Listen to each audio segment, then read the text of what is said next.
সংগ্রাম চালিয়ে যাব। জিন্দাবাদ, ইনকিলাব জিন্দাবাদ।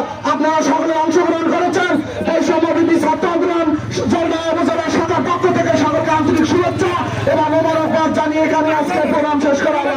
আসসালামু আলাইকুম।